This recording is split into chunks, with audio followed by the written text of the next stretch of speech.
As fantastic a CFP as Mel O is, and as wonderful an attorney as I am, please do note that anything said in our show are our opinions alone and are not meant to be taken as financial or legal advice. Welcome to Finances, the Other F Word, a Gen Xer podcast for musicians and music lovers, where we discuss money and music without all the pretentious bullshit.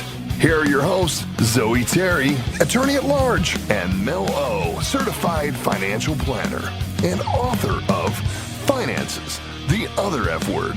Listener discretion is advised.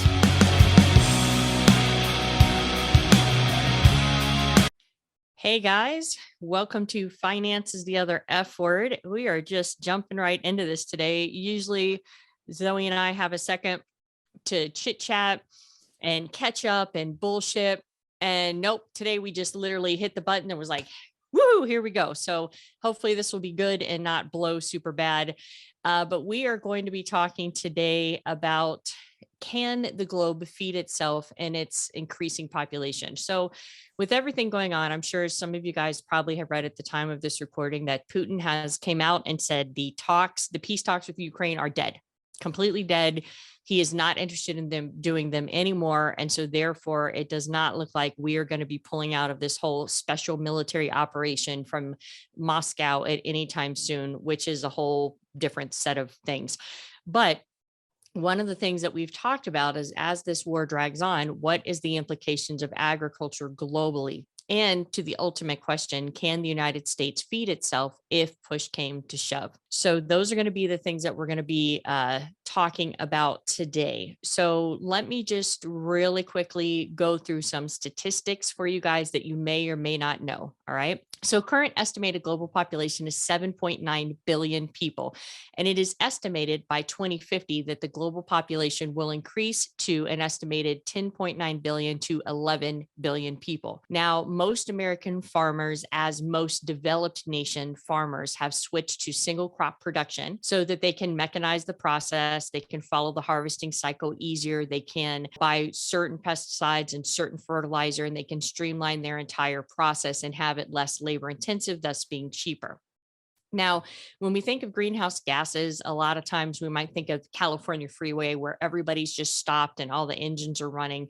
And yes, there's no doubt that that does not, that does emit greenhouse gas.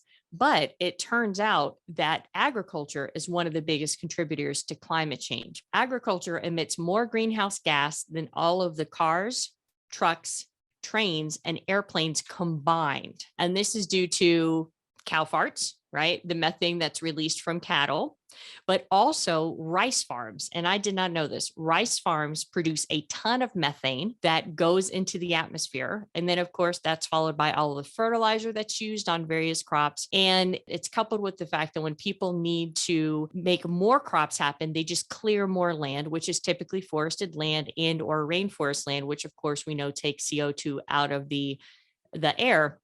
And so what happens is that we're just kind of doing a double whammy. We have population growth. And then on the other side of it, we also have countries are becoming more affluent. And when countries become more affluent, their diets change to a more meat-based diet. And so also the affluency within the culture makes them want to have a variety of foods. And so they start wanting to import more foods, which means that the carbon footprint of the food being transported over countries or maybe continents gets bigger and bigger and bigger. And what we also see is that we see that from agriculture, we have a lot of water pollution that pollutes specifically our fresh waterways because the runoff contains manure, pesticides, fertilizers. And of course, what it does is that disrupts the ecosystem and the biodiversity. And we have seen wildlife go extinct as a result of the runoff from our livestock and cattle productions. China and India are increasing demand currently for meat, eggs, and dairy, and which of course that means that we would need to grow even more agriculture to feed the cows that produce the dairy and the chickens and the pigs and all of the other animals that are consumed. And so when you have the affluency of the countries coming online, plus you have population growth, we have a huge kind of double whammy that's hitting our global food supplies. And the amount of food that is created specifically for livestock is we need to double it. So the thing is that the population is not going to double by 2050, but we need to double our crop production by 2050 because we have to grow food for us to eat. And then we have to grow food to feed the animals, to feed the meat, primarily meat-based diet, which of course in the United States, for most of my friends, with a couple of my friends who are vegetarian, all of us are heavy meat eaters, as again, we're seeing a lot of the countries that are coming into affluency doing the same thing. Traditional farming, as I mentioned before, has been designed to cut down big swaths of forest and clear land for planting. So far as humans, we have cleared an area estimated to be the size of South America to grow crops and raise livestock. So like, think about that shit for a minute. Globally, we have cleared South America-sized patches of land where we, of course, have killed forests off and rainforests off, and we have uprooted wildlife with all their biodiversities, and we have just basically slashed and burned and planted things. And at this point, even if we cleared the entire rainforest globally, which I mean, which would be obviously devastating and we wouldn't really survive it, we still, going as we're going, wouldn't have enough food to feed everybody. Okay. And even with the current global agricultural production, there is still an estimated 850 million people in the world still hungry. And this is due to shit food distribution, which we're going to talk on here momentarily, very briefly. And that is going to have to be a whole other show, because just in the United States public schools, the amount of food that is wasted that goes through there is crazy. We also see that during this Russian and Ukraine invasion, that Russia is one of the biggest exporters of fertilizer. So in order to be able to feed the world globally, what can we do? And some of these things you guys have heard of, I'm sure. We can have a better mechanization when it comes to watering and fertilizing and doing pesticides or harvesting them. We can just get better with our mechanics around it. We can also buy local, which you guys have all heard before, less carbon footprint, et cetera, less transportation. We could take what we have and just produce more of it by updating our irrigation system and farming practices. And I'm going to put some numbers behind that here a little bit later. We can also modify what we grow. So stop planting single crops. All right. Give the soil a rest. And so if we just modified what we grew and gave the soil a rest, this could help. So let me give you guys an example, right? California. Okay. California has been under a severe drought for I don't know, at least 5 years, Zoe? Yeah. Long time. Forever. And so what we saw is we see that the growers in California started planting almond trees, because when they take the almonds to market, the almonds fetch a higher price as far as nuts go. But almonds are one of the most water intensive nuts to grow. But we saw in the midst of a drought, we saw all of these California farmers switching over to almonds. And this gets a little touchy, and we're going to dig into farming and subsidies later this year. And it is going to be a sticky situation, because in the United States, there's 3 people you can't talk about. They're cops, veterans, and farmers. And there is a lot of stuff that goes along with farming and farming subsidies that we will uncover at a different time, and we will explore, but that day is not today. We see that people need to change what they plant. And so, of course, then you can switch to more organic farming. So this would be where you use insects to eat other insects that are damaging crops. So, for example, I went on a week-long glamping trip through the Grand Canyon. And there is this invasive species of this type of tree, and I can't remember what it's called. And what's happening is that somehow this plant got into the Grand Canyon, and because of the wind and of course the moisture, it is spread throughout the entire Grand Canyon. And when you look at these trees, they all look like they've been burnt in a fire. And I asked the tour guide what it was about. And basically what he said was that there's the invasive species of the plant. So they brought in a beetle from Israel to feed on this specific plant, because you can't really spray pesticide in the Grand Canyon. Plus, it's very rocky and it would be really hard to try to manage that. So they got a whole bunch of these beetles. They let these beetles go, and the beetles are now wafting through the Grand Canyon. And when they eat these invasive tree species, it looks like the tree is on fire because it is pitch black, and the beetles are literally start from the top and eat the entire plant all the way down to the ground. And of course, somebody who would follow that to its normal conclusion would ask themselves, so what are the beetles going to eat after all those trees are dead? And would they end up turning on a native species and eating that? Well, I mean, or each other. Or each other. I mean, ooh, that'd be creepy. I guess it could happen. I mean, shit, zombie beetles. But the thing is that, that's something that we have seen, is that even with organic farming, sometimes it can go awry, where you bring in insects to kill other insects that actually do more damage, or they switch up their diet. I mean, life tries to survive, right? And the other thing that has been a big push, at least here stateside, that we've been seeing a while, is trying to change our diets to eat more plant-based. Like, that's the big buzzword, plant-based this and plant-based that, and basically reducing the amount of meat that we eat. And for those of you who, if you haven't listened to this episode, go back and listen to it. It's our Variety Hour episode number 231. And in there, I talked about a company who is growing chicken breast in a lab, and not a chicken with a breast attached to it. No, a chicken breast, like just a breast. That was it. They're taking chicken stem cells. The resources in that show notes, they're taking chicken stem cells and they're mixing it, and they're growing, they're feeding it. It's not sentient, and they are growing a chicken breast in a fucking laboratory. And of course, this is very labor intensive, and it is still immensely expensive. However, it is said to taste like chicken because it is literally chicken. It is literally from chicken cells, but we don't have to feed it in the same manner we would a typical chicken, nor do we have to go through the process of actually killing the chicken. And, what I think I had mused on that show was just about how different it probably tastes, because we're used to tasting a whole bunch of medications and a whole bunch of different weird feed that the chickens get. And this is literally just a pure ass chicken breast. And so I don't know if that will ever make it out and hit the market. I think they had a rapper that came in. I can't remember. I'm just getting parts of the show. They had a rapper that came in that ate, I think it was Ludacris. I don't know, that ate some of the chicken, and they did a whole big, live thing on it or whatever. But anyway, that's some trippy shit, but that stuff is in the pipeline right now. And because it is estimated that only 55% of all global crop calories actually make it into people's mouths. The other remaining 45% is split between 36% of that goes to livestock, and the other 9% is a combination of industrial products and biofuels. And so a biofuel is any fuel that is derived from biomass, like plant or algae material or animal waste, and it is considered to be a renewable resource.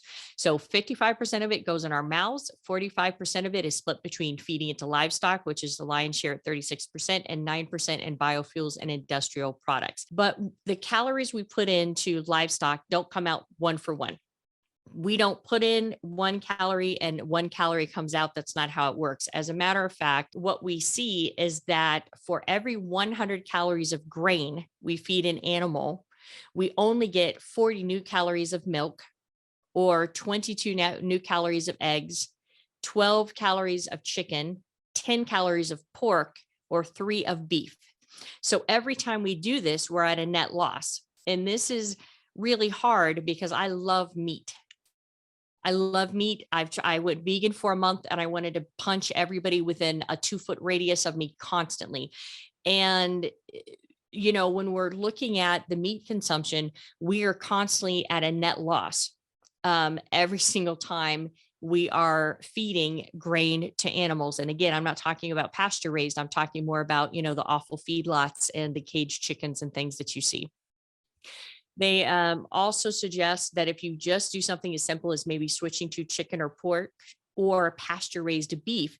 This helps free up some of the calories because then the chickens are eating insects and the cows are eating grasses that are growing wildly. And so there's not as much grain that has to be produced to feed these animals. And then again, the most effective shift would be if the current affluent countries who are predominantly meat eaters start changing their diet today, because we know that other countries are coming online and meat demand is going to go up. But if we can start working on it now and tapering that down a little bit, then that would help curb some of the global agricultural consumption of food.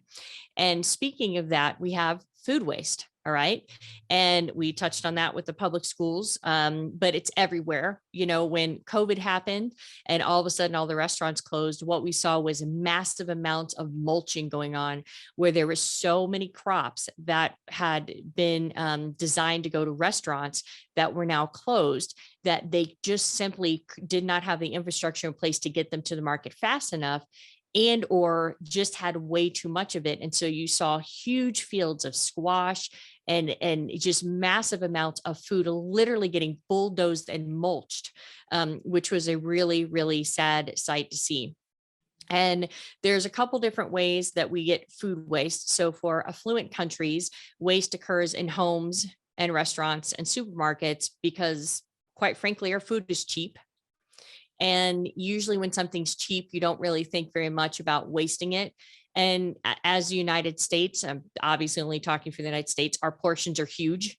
I know that Zoe and I have had conversations about the portions over in Britain, and she said that you don't ever take food home, right? Well, not. It seems like over here it's kind of just a normal thing. You can take it, and you do. Some people do, but it's not like a regular thing like it is over here. But yeah, that's one of the things that amazed me when I moved over here was just the portion sizes. Just so, even if it's like one thing if you take it home, but lots of people don't, and it's just so wasteful. But well, and it's even to, I'm going to use the example of here in Vegas. So before COVID, we had buffets everywhere, just fucking food.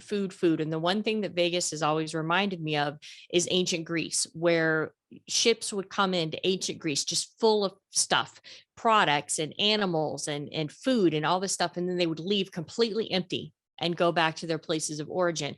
And Vegas, I have always looked at like that. And there would just be miles of food everywhere that isn't getting all eaten. And there is certain laws in place that limit what they can do with that food, which again is a whole nother thing. But even if, like, what I've seen when I go on the strip a lot of times is the Bloody Marys and how fucking ridiculously out of control. Have you seen these? Do you know what I'm talking about, Zoe? the ones that have a million different things on top of them, inside them, you mean? Correct. Yeah. Like you can get a Bloody Mary with the cheeseburger on it. Yeah, that's what I was going to say. That's just, well, it's not really a Bloody Mary, is it? It's no. a cheeseburger. And a lobster tail, a fucking lobster tail. Like, I get it. You're on vacation. You want to take a picture with it, post it on social media, but that's fucking ridiculous, you guys. Like, this is a fucking Bloody Mary. Throw some celery in it. You're good. You're trying to get over your hangover anyway, but that was, as soon as I was thinking of that, that's what I immediately thought. It was the fucking stupid ass Bloody Marys in Vegas. And I'm sure they're in any tourist trap, but in poorer countries, we see that it's because the food rots before it even gets to market because of poor transportation and storage. So for example, in India, they lose 30 to 40% of all their produce because they lack cold storage. So we have agriculture that's coming out of the ground, but can't even make it to market because we can't store it and transport it fast enough. And then what ends up happening is that we end up wasting it.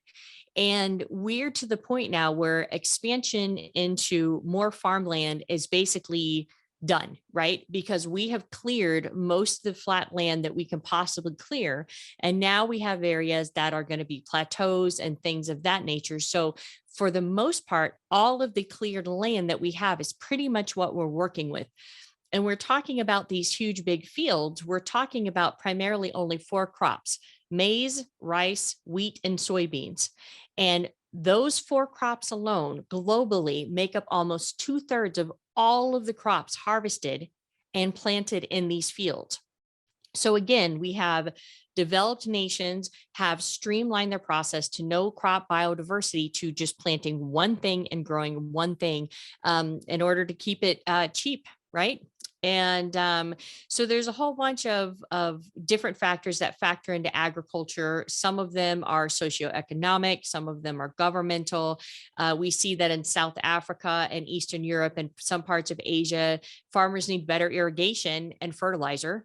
In Australia, we have in certain parts of Asia, it's so hot that the heat stress is so bad, even at nighttime. Like in Vegas in the middle of summer, it's still 105 at night. And it is so hot that we see that it ends up killing the crops. We see that the soils are completely depleted and that there is erosion due to lack of plant life because the soil is completely depleted. And that, of course, is going to make it harder to use certain types of land. So if you think of like Australia and the outback, right? I mean, that's desolate, extremely hot. Yes, things live out there, but you're not really going to go out there and plant some crops and expect them to work.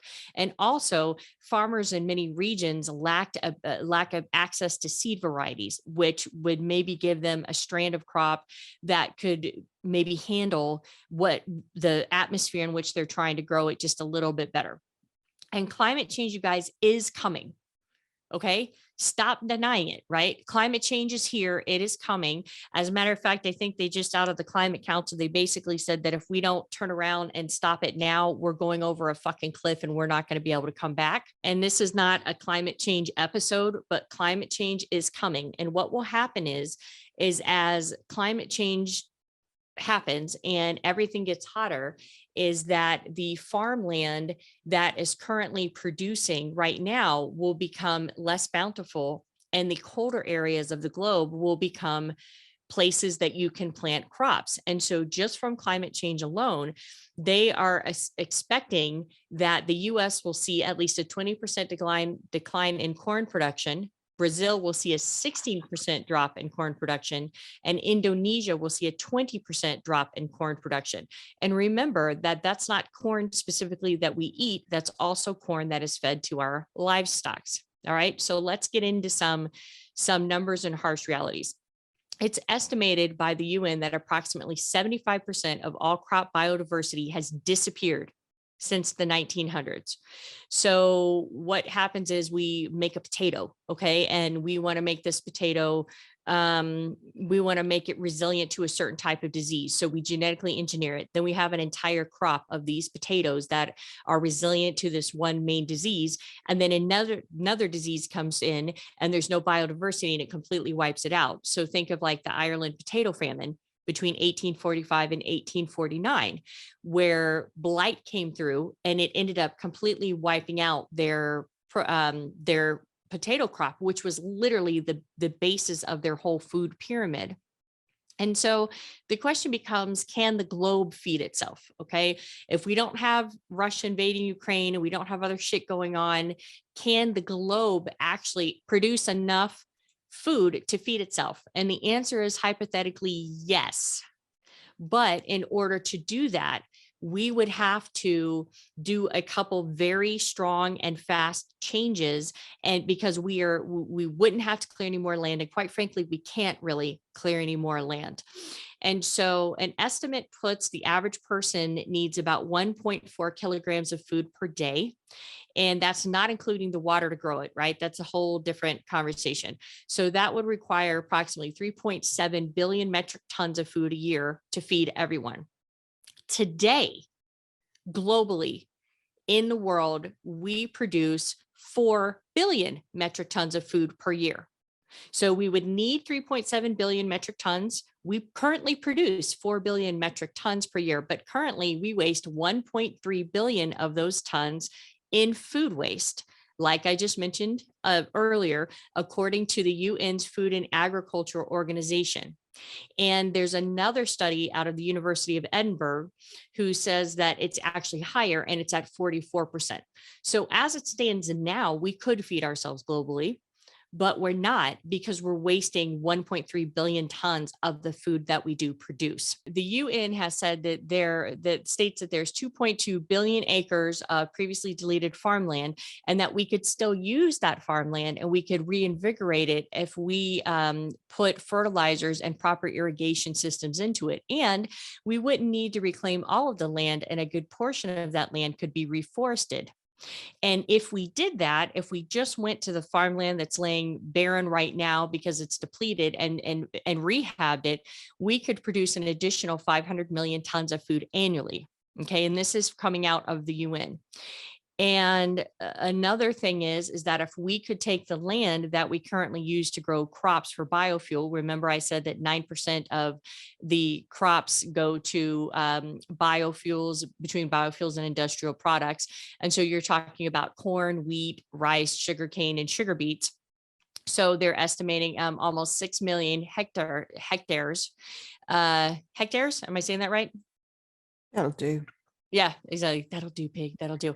And if that was reclaimed and like we completely switched over to, some type of electric vehicles, or we completely got off the biofuel, that would feed an additional 280 million people. And globally, if we cut our meat consumption by half, as a globe, we would free up a quarter of all the world's grain supply for human consumption. And that's a big, big fucking number. And to do all this, the UN puts a dollar amount on it. And the UN estimates that restoring carbon and nutrients to the depleted soils and making them cultivatable again would cost $300 billion. And that the new plants would drink up the equivalent of all of the carbon emissions for the next 2 decades. Now, the article was not clear on if it meant the carbon emissions that are produced from the footprint of the agriculture and getting it to market, or if it meant all of the carbon emissions for the next 2 decades. But I mean, either way, at this point, anything that's going to suck up some CO2 is not going to be a bad thing, whether it's just specifically covering that carbon footprint of that agriculture or actually helping us out a little bit more. So we know the globe can feed ourselves. If we do some small changes, everybody should be able to eat, even in the event of different famine in different parts of the world. So the point is, to Zoe's point, when we talked about Elon Musk, Zoe had brought up the point that she was tired of all these people having all this money while people were starving in the world. Well, we now know that globally we can feed everyone on the planet. And if we do it right, we can feed everybody on the planet when the population is expected to hit 11 billion in 2050. So the question is, can America feed itself? Because we are facing an adversary who is clearly not backing down. He's not leaving Ukraine. He has no desire to leave Ukraine. I would argue and speculate that if he did get Ukraine, he's just going to come right through to another country and or a NATO country, which of course is going to put us, as we've talked before, in World War III. So if push came to shove and shit really hit the fan, can America feed itself? And the answer is yes, we can. Okay, so the US currently only imports 20% of all the food that it consumes because we produce so much food in this country. As a matter of fact, we are a major exporter of food globally. And but the thing with that in the United States that's so crazy is that even though we are one of the largest food exporters in the world, Hawaii imports 92% of its food, which is frightening as fuck. I mean, 92% of your food to feed your population in Hawaii, you have to import. To put that in comparison for you guys, the UK imports 40%. Okay, so obviously Hawaii is a smaller place, but they have to import 92% of their food, whether it's because of development, whether it's because of depletion of soil. I'm not really sure, but that is a staggering number. China is the largest agricultural importer in the world. And we see that they are the third largest importer from Russia, and they are behind Kazakhstan and Belarus. So Belarus, of course, is the country where they came down to get to Ukraine, and them and Kazakhstan and China are the 3 biggest exporters of agriculture from Russia.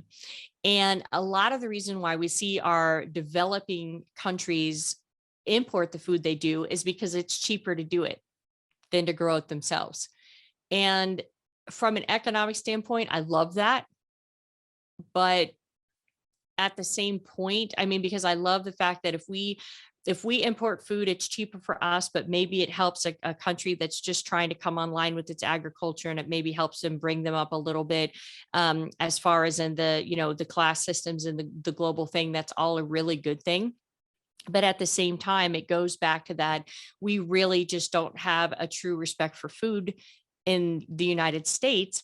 We could grow it, but we choose to just ship it in because it's cheaper, which thus then turns and leads to food waste. So it's kind of like this vicious cycle. But we're going to end this on a high note, and something that's really fucking cool that I found out within my research, and the resource links are in there, because this has been pretty much of a bummer. Because yes, it's positive that the globe can feed itself. And yes, it's positive that America can feed itself. And, yay, everybody's happy for that. However, in order to do all those things that I just mentioned, isn't just like they just change. You have government issues that come in, you have irrigation systems, infrastructure that has to go in place. It's not an easy fix. So I was like, well, this is pretty fucking depressing. However, I came across this. So Solar Foods is a company from Finland, and it is bringing a new protein powder to the market. And it might be in the market now in like yogurts and shakes and things like that. It's called Solin, and it is made out of CO2, electricity, and water. Air. It is made out of CO2, electricity, and water. Those are the three ingredients for this protein that works, looks, and tastes like flour. And it is said to work the same way and in the same type of dishes. And since CO2 supplies are considered to be infinite, this is a really big fucking deal. It is literally creating a powder out of air. And the company says that they run 100% on solar energy, so there is no carbon footprint from energy of any kind. The powder is made up of 50% protein, 25% carbs, and 10% fat. But then there's no explanation of what the rest of it is. But they say, and it could be this, they say that Solin is made by extracting carbon dioxide from the air. Then they combine it with water and vitamins and nutrients. So I'm assuming that's the other 15% maybe. And then it does this process using solar energy, and it creates this powder. And they said that the making process of this powder resembles that of making yeast. Okay, it is created indoors, so climate change isn't a factor, and we don't have to worry about things being too hot or any of the outside effects we have to worry about. And the idea for producing food from air literally originated in NASA.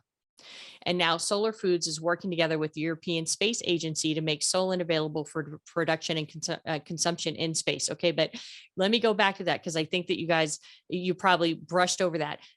It says the idea for producing food from air originated in NASA. NASA's not just about going to the moon or going to space or doing the stars. There is a lot of technology that we get out of NASA, that we got out of NASA. When we were trying to go to the moon, there is a whole bunch of different stuff that came out, like ultrasounds and different types of materials that we invented, that we discovered, in order to be able to get us to the moon. And I'm not even going to argue with you if you think we'd ever went to the moon. Okay, you should probably not be listening to this. So the thing is that when we talk about things being connected, guys, we're talking about everything being connected. So, NASA's not about canceling the space program and focusing our money at home. There's a lot of things that come out of it. And one of these things, if this product does come to market for normal consumption and actually can be a replacement for flour, that's fucking incredible. And yeah. I have not heard shit on this. I haven't either. So I haven't either. And so anyway, with that, I mean, that answers the question for you guys as far as, yes, we can feed ourselves globally.